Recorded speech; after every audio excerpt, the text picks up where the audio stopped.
অনেকে আসলে অপেক্ষা করছিলেন রাসেল ভাই পার্ট 2 আসবে বলছে, কিন্তু পার্ট 2 আসছে না কেন?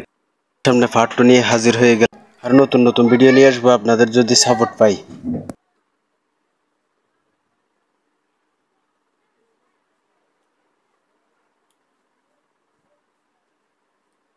সবাই একটু ফলো দিয়ে সাপোর্ট করবেন, লাইক কমেন্ট শেয়ার করবেন।